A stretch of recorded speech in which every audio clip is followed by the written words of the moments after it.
लोकंकर सरकार ओडिशा रे नुआ करी आसिला परे जेभଳି भावरे शिल्प क्षेत्र में गोटे बहुत बड़ उत्साह पुनर्बार आउ थे स्थापित है आ से आधार रे ये कलिंग नगर रे जेभଳି भावरे शिल्प ताकू आहुरी अधिक तार एक्सपांशन हवा पाई एवं डाउनस्ट्रीम इंडस्ट्री आसवाई बहुत बड़ा गोटे क्षेत्रर परिवेशर गोटे आवश्यकता होउथिला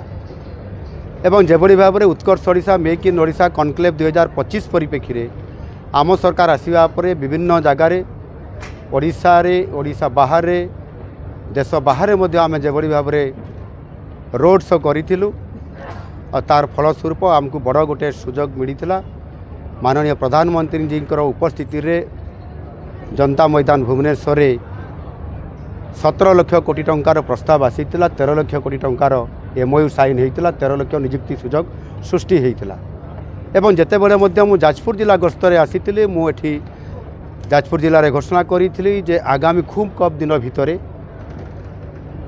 लक्षाधिक कोटी टंकार प्रकल्प एठी श्री गणेश और शिलान्यास निश्चित भाव में होगापी जाऊँगी आउ से खूब शीघ्र मुझे आसबि बोली बोधहुए से सुदिन आज ही आज गोटाए बहुत बड़ जो लक्षाधिक कोटी टंकार कथा कही इन्वेस्टमेंट आज 1,15,000 कोटी टंकार शिलान्यास एवं श्री गणेश होइछि एवं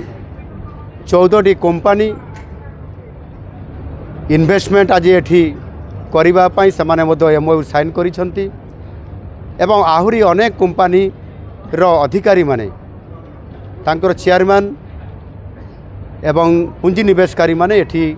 उपस्थित अछंती समानकर सहित ये कार्यक्रम आरंभ मध्य बोर्ड बैठक बसीला समस्ते जो माने डाउनस्ट्रीम इंडस्ट्री करिया पई टाटा स्टील सहित अनुबंधित होइछंती आ हेबा पई जाउछंती सेमाने मध्य आगामी दिन में आहुरी प्रकल्पटी आरंभ करिवे एनु निश्चित भाव में आज ये कलिंग नगर केवल ओडिशार नुह ये भारत वर्षर स्टील हब एवं स्टील सेंटर होगापी जो जाऊँगी ताहा सुनिश्चित आजिर ये श्री गणेश एवं शिलान्यास ये उत्सव कार्यक्रम तार ये हूँ रूपांतरित एवं तार ये है रिजल्ट एवं एथिरे 34,000 रु अधिक निजुक्तिर सुजोग प्रत्यक्ष एवं परोक्ष भाव में एवं ये जाजपुर अंचल ये जाजपुर जिलार समस्त युवक युवती नियुक्ति पाइबा सहित अर्थनैतिक दृष्टिकोण ओडिशार नेतृत्व ये कलिंग नगर नेब ताहा सुनिश्चित करिछि आज कार्यक्रम।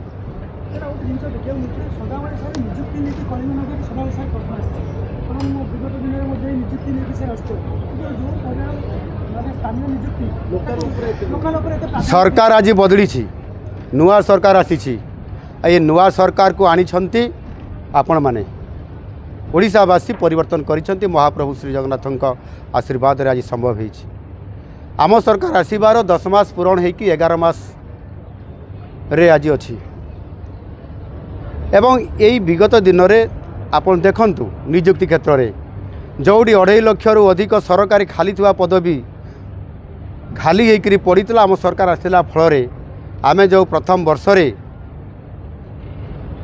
33,000 रु अधिक सरकारी पदवी फिलअप करने कथा देइथिलु आज 27,000 नियुक्ति दे सारीचु सरकारी पदवी रे आगामी 2-3 दिन पर आउ गोटे नियुक्ति मेला होउछि सेथिरे आम 33,000 नियुक्ति करिवार सुजोग को सफल करने जाऊँ एवं जोटा आप शिल्प क्षेत्र में एवं प्राइवेट स्तर में जोटा जॉब कथा कहते सेथिरे मध्य 27,000 नियुक्ति आम सरकार आसिला फल आम दे सारीचु